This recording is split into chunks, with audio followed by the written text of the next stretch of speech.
Welcome to Coffee with the Journalist, a podcast featuring the tech industry's most well-known tech journalists. We uncover the real person behind the real stories you love to read. We discuss their beat and news coverage, what their inbox looks like, and a whole lot more. I'm Jared Martin, the co-founder and chief operations officer at OnePitch. Our host for the show is Beck Bamberger, the co-founder of OnePitch, CEO of BAM Communications, and a current journalist. Today, Beck sits down with Gabriela Barkho, one of the newest reporters at Modern Retail. Gabriela gives us an inside look into her turnaround time on stories, her martini-themed Instagram, her favorite movies, and lots more. Let's hear more from Gabriela and Beck on today's episode of Coffee with the Journalist. Hey everyone, today on Coffee with the Journalist, we have Gabriela Barkho, who is New York-based reporter for Modern Retail. She covers the impact of technology and what it does on the retail industry. Gabriela, thank you for being here. Thank you so much for having me. I'm excited to chat. Me too. And we're footnote not doing coffee. We're doing wine. Today is a wine day. So thank you. Thank you, Gabriela.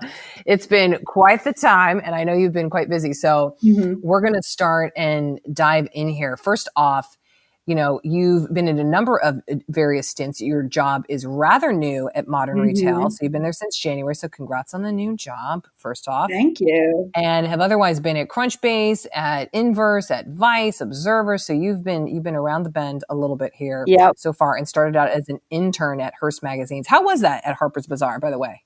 Was it fun? Was it crazy? Well, I didn't sign an NDA, so I guess I could say. Oh, okay. It was, but I feel like as an intern at a really large magazine conglomerate, it's actually not as fun as they portray it in like The Devil Wears Prada, which is probably what I thought it was going to be. But apparently it was just mostly like answering emails and updating contact sheets. Oh, bummer. And it was a fashion magazine, so I did get to see a lot of the behind the scenes, but I didn't, it's not like I got to like write articles or anything, but good start.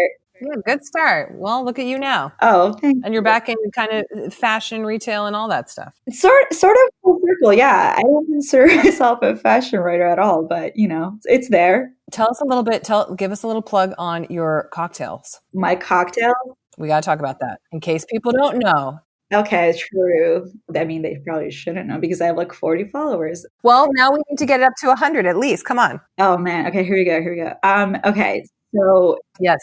Martini Instagram. Yeah. So I run a Martini Instagram that I made because I actually really hate scrolling through my own Instagram, and I find it really depressing, and it makes me kind of just anxious, and it's what it is. It's the whole like hate looking at people's perfect lives. So I decided, I'm like, well, what do I like doing? I like drinking martinis, and I was scrolling through my camera roll and realized that I have so many photos of them from a lot of different bars. So one night I just made an account called 3 Olive Martini. Hey. And then, just some friends started following it. I wasn't really updating it as well, but this year my resolution was to update it more often.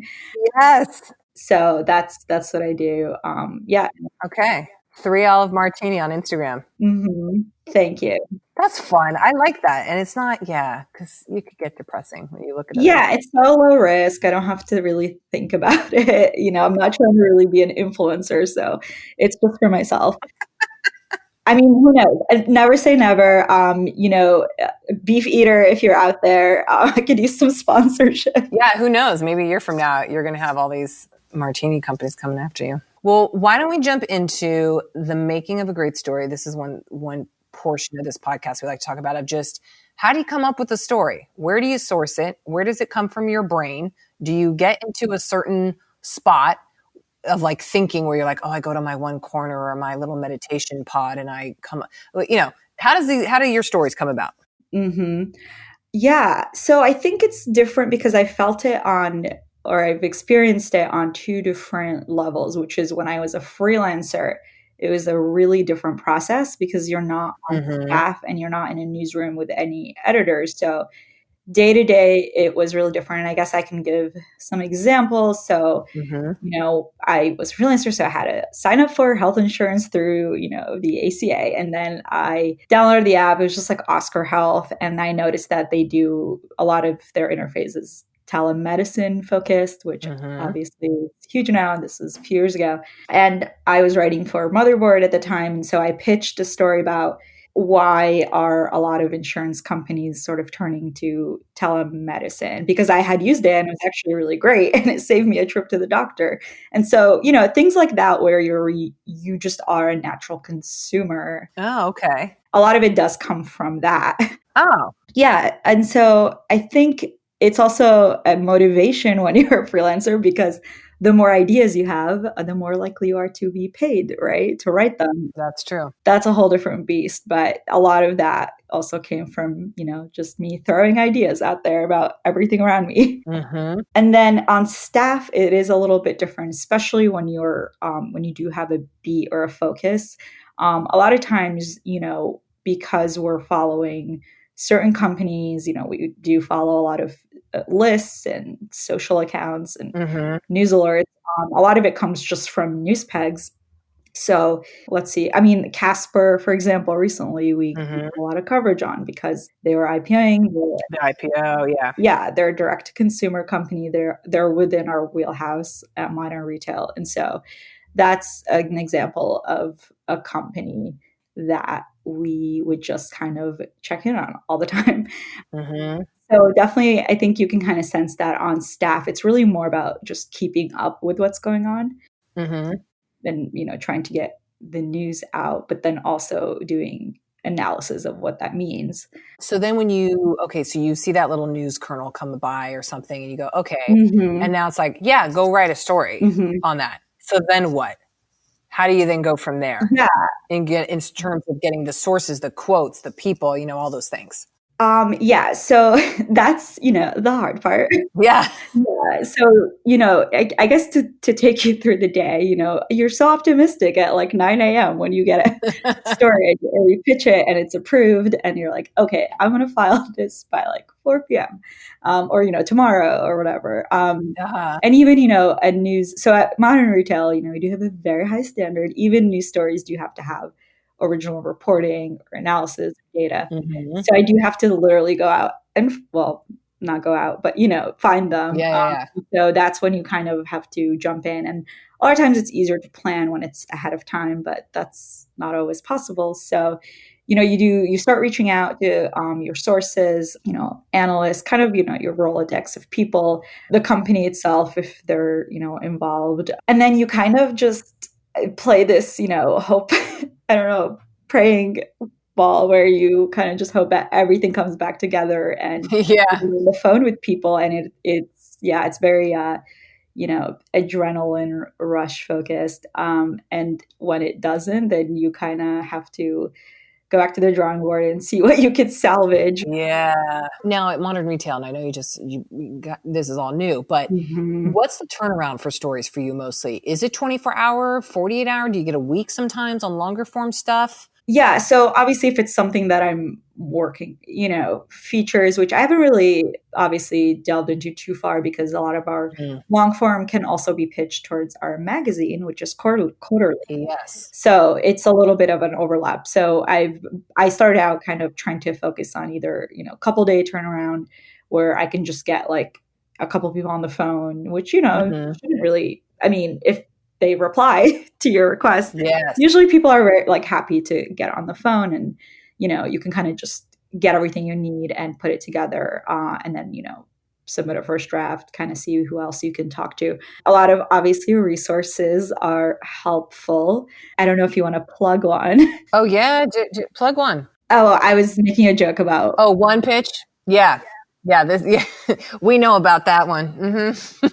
Oh yeah, I don't know if you've heard of it. It's just this little. It's so good. Yeah, so it's always helpful to put in those requests like either the night before or early morning and put in your deadline. And so it kind of doesn't hurt to do it just because you might even get a source. I mean, I've had sources reach out to me where they're like, oh my gosh, I'm so sorry. I know you just missed your deadline, whether it's like a VC or an expert or a founder. Yeah. And then I end up actually using them, another time. And so, oh, that's probably good for people to know Yeah. because often they think, oh, I didn't get the quote or my piece in, boo, and I never hear from you always again. use someone some other time, there's that. Yeah, exactly. So how do you organize that? So someone you're like, oh, that was a good conversation. Couldn't use it now, but maybe eventually, like, what do you do? How do you organize that? You just like, do you have a little Rolodex somewhere? Yeah, I try. It's always so much easier when you could just search your inbox, which is something that I do. Yes. Yeah, like I'll just literally write in like VC, I don't know, like just any phrase. VC Casper, then see who, yeah. Exactly. DTC is a big one for us. Yeah. And then, for example, I had a pitch from like the first week I started, and it was about a brand that uses KOLs, oh yeah. Yeah. And I was like, oh, I'm sorry. Like, I don't think I'm really going to be writing about this right now. And then the other day I did like an explainer about them, and I was like, oh my gosh, I don't know anything about this. And then it turns out that a pitch from a month ago, I replied back, and there's always I'm so sorry. I know this is a delayed reply, but are you still interested? And I mean, 9 out of 10 times they're like, oh yeah, oh my gosh, I'd love to. And then, of course. Yeah, we got on the phone like a few hours later. They were in China, so I did have to do it at like 8 a.m. Oh yeah. Yeah, but it's very unrealistic to promise people you're going to reply if it's a no, just because it's literally so hard to go through the inbox while on deadline. So let's talk about the inbox. Yeah, I do try to at least open them and like see, and then I'll just either leave it in there. I try not to delete them because, again, like if you search. Oh, so you're a non-deleter. Okay, so some people are deleters. I used to be a deleter, but then I realized I might need them later. And I know it's very selfish, but it works for me. No, helpful. Okay, so let's go. So we want to talk about this, the inbox. How does your inbox look? Okay. Is it like 85% pitches? What do you do with all these pitches? Tell us more. Yeah, my modern retail email, actually, I mean, like right now it's at 2. So wow, that's amazing. Do you get to 0 every day? Pretty much. I try to. Well, I think it goes back to the thing where it's like, just because it's at 0 doesn't mean I reply to all of them, which is a habit that is just really hard to, I don't know, get into. But at least when I know I open them, then if they follow up, this is not a prompt to follow up with you, but no, go ahead though. I might, and obviously the subject line is relevant that day, then I'm more likely to see it because it's not buried under all of the unreads, if that makes sense. Mm-hmm. So do you click every single one open? Yeah. Oh, wow. You're the first one I've heard who does that. Really? Yes. Well, yes. So I open it like just because I think it literally is this maybe anxiety driven because I like have to open it, And it probably came, from being a freelancer. It's like you're just waiting. Yeah. I want to email you back. And so maybe it just came from my, natural sense of opening everything, even when they're like, literally, I know like this is not going to be anything, but I still just open it, even if it's just to like have it be read. Yeah. Huh. I don't know. It's just something I've been doing for years, and it's really hard to get out of. But fascinating. I do that, and then sometimes I try to. I do star things. I'm not very like high tech when it comes to my inbox. Okay. But I star things that I'm working on right now. Okay. Yeah. So if I'm like replying to a person for a story like right now, I'll just, instead of trying to look at my entire inbox, I'll just go to the stars, and then it's just like a short, cutaway. But it is. I'm trying to be better about like labels and stuff. I just know I'm never gonna be like, the organized, like minute by minute, organized. Like I know people who do the whole like app Trello, like vision board. I just don't have time. Because if you do all of that, I feel like when you have to be on the phone a lot, like I don't have the time throughout the day to do that. I need to just like get to the email and call the person. Get it done. Yeah. Okay. So that's your inbox. Basically what we got from this is you technically open every single pitch. Yes. And you keep every single one of them. Yes. Wow. How many could you give us like a range of how many are you getting? Are you getting like 200 a day, 100 a day? Well, you know what it is? It's because I think because I haven't been specifically in retail too long, Yeah. I don't have as many, I guess, as Got you. most people who've maybe been at a, staff writer job for years. Mm-hmm. But the email is in my bio on Twitter, so it's not like I'm. That's true. Hopefully then more people will find you too. Mm-hmm, yeah. It's because every pitch will be read, technically. This is great. I mean, one thing that's hard, especially when you pivot your focus, is like I will get pitches that I would have maybe written at my previous job at the Observer because a lot of my same, you're on these lists. Your contacts. Yeah. Yeah, they're like, well, you're a tech reporter. Like, why won't you write about this? And I'm like, well, technically, I'm not really one anymore. Yeah. Yeah. So there's a lot of, it feels like you kind of have to rebrand as a person to people. Yeah. When you change beats. Mm-hmm, yeah, exactly.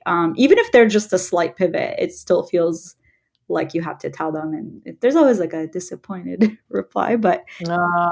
Well, they got to update their contacts list. Exactly. But that's my inbox for now. Okay. Well, why don't we do a little word association? All right. Game. Are you ready? Yes. Here we go. So I'm going to just give you some words and you're going to tell me what you think. High pressure. Here we go. Food. Avocados. Martini. Gin. Hobby. I guess it'd be movies for now, like right now. Yeah. Silicon Valley. Sorry. No comment. No, I was going to say San Francisco boys. Okay. San Francisco boys. E-commerce. DTC. Unicorn. Overvalued. New York. Home. Brick and mortar. This one's going to get me in trouble. Adapting. Amazon. Just life. Life. Amazon is life. Consumers. People. They're people. Journalism. Fake news. I'm just kidding. Pitch. Useful, I think. Yeah. Inbox. Anxiety inducing. But also it sounds like your inbox gets very close to zero, at least for now. Mm-hmm. Okay. What are you reading right now? Mm-hmm. Anything you're loving, just like in general, movies, even, all types of storytelling. Oh, okay. Yeah. So reading is hard, to be honest, especially because I read for work all day. And obviously reporters do read. I do have a hard time looking at even a Kindle like after a long day. Mm-hmm. So I don't read as much as I used to, but I used to be really into the classics. Oh. Yeah. I was, I really liked like Russian lit. Do you pick up an actual book too? Yes, because I used to be one of those people who's like, oh, I would never, like, I just love the feeling of books. And then, I love that too. I know, but then someone gave me a Kindle. Oh. And then I started borrowing them from the library because you could just borrow Kindle books. Oh. A lot of public libraries allow that now. So then I just, there's just, because I don't have room for books anymore. A lot of them are at my parents' house, my apartment, a little more books. So, it just streamlines things for me. So, yeah. And then I don't feel bad about buying them and not reading them because I'm just borrowing them. There you go. Mm-hmm. I saw a word for that yesterday that was mentioned about people who buy too many books and then guiltily they feel. Oh, yeah, that's a thing. Yeah, that's a thing. Yeah. It's like the idea of being intellectual. I'm just kidding. Well, yeah, or like a voracious reader and then just happenstance. No, you don't read 5 books in a month. So there you go. Yeah. Yeah, I really the books that I do still buy are definitely just geared more towards like coffee table, which, like architecture, design, like that stuff I know that I can just flip through and, people, conversation starter, like, and I get gifted them a lot. So yeah, those are cool, just decor ones. Yeah, exactly. Now transitioning then. Oh yeah, movies. Tell us. So I've been doing this thing where I'm rewatching a lot of old movies, like even ones that I wasn't old enough to really go see in the theater or haven't seen since I was very young. Yeah. So I was really into like 80s, like yuppie culture. What? Do you know what I'm talking about? Yeah. I know, because we're about the same age. Yeah. Yeah. So obviously I wasn't alive for that, but I'm really obsessed with like the whole like Wall Street, like, excess, like that late 80s. Yes. And there's a lot of good movies set in that era. Obviously American Psycho is like the parody version, but then there are real ones like Wall Street and Metropolitan, which is about like waspy Upper East Side, like New York culture. And so I don't know, I've just really been into those because it's like the furthest thing from my own life. And so and then, it's always predictive of the future because I feel like I had this theory that it's parallel, like that lifestyle is parallel to what Silicon Valley lifestyle is now. And people laughed at me when I said that. No. But here's my theory. Maybe this is where I get to tell it. Yeah. So, okay. So like, obviously you see like those people eating at like Delmonico's, like, all these really old school, like the restaurants and bars. And then I feel like today's crowds, not going to name any names, but the ones who do frequent these, like the nomads and these French laundries like of the world are academically tech people. So I feel like they've replaced that yuppie culture. And so, that's my theory and I'm sticking to it. I like it. Yeah. Wall Street, 1987. I just looked it up. Damn, that was good. Oliver Stone. Yeah. Amazing. Dealers. That was 89. Love it. Ugh, British classic. so good. Yeah. I feel like we could just do like a whole binge on these. I think so too. Other People's Money, 1991. Yeah. Oh, that's great. I know. Anyway, Working Girl was in the 80s. Yes, The Working Girl. Synopsis. An investment banker's secretary has her investment ideas stolen by her boss, so she gets revenge by pretending she has her boss's job. That's like the original Lean In, I think. I gotta okay, you've given me some inspiration. I gotta go back on these. This is great. Yeah, do it. Okay. So different transition here. Yeah. What do you think? We're not going to talk about the future of retail because that's a whole other discussion, of course. But what do you think just the future of journalism? How are you feeling about it? I actually feel fairly optimistic. I think there's a lot of stories to be told. And despite a lot of hardships, like I've myself have been a victim of 2 media layoffs. So in my 20s. Yeah, so yeah. I get, like, I've been on both sides. I do think that, and I hate the whole like, well, the ones who work hard will weather the storm. Like, it's not like that because there are a lot of people who do work hard and then end up not really being quote unquote rewarded as far as doing good journalism. And it's frustrating, especially, as a woman, but there's minorities, like there's a lot of different, intersections of just the system. But I think it's still exciting because I think for the first time, at least since I've been a reporter, I do feel like there is more room, despite publications shutting down. They're just, I think people are just more willing to hear out more, different types of stories. And so I still think, I don't know, I feel hopeful. I think it's an exciting time still. So we will see. Maybe get back to me in a year and I'll have a different answer. Yeah, maybe. So cautiously optimistic, I would say, is where you're at. Yeah. That's good. Yeah. Well, let's play a little catchphrase here if you want. Let's see here. Let's do it. I got my list of phrases.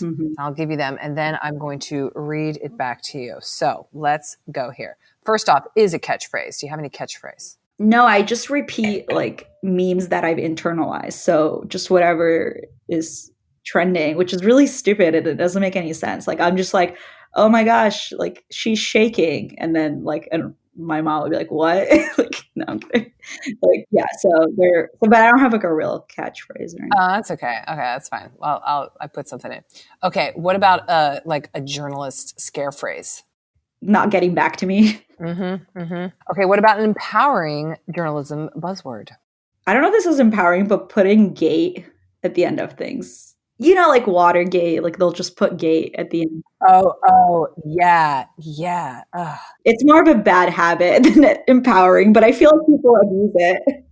What about a adjective? Calm. Yes. What about part of a pitch? Desk side intro. Oh gosh. Which I didn't know what that was until recently. Yeah. Desk side. I don't even know what that is. Anyway. Okay. What about adjective and then another part of a pitch? Driven. Okay, driven. All right. Then what about another part of a pitch?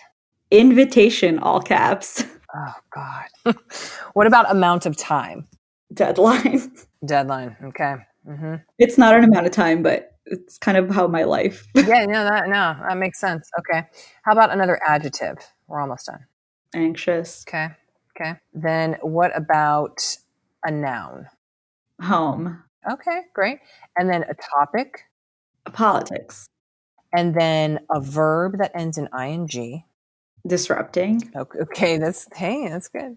And then another verb, and then that's it. And I'll read it back to you. I guess checking. Yeah, check. Okay. All right. Are you ready for me to read this back? Here we go. This is going to be awful. Okay. To me, tech journalism is a trending meme. It consists of not getting back to me and putting gate at the end of everything on the daily.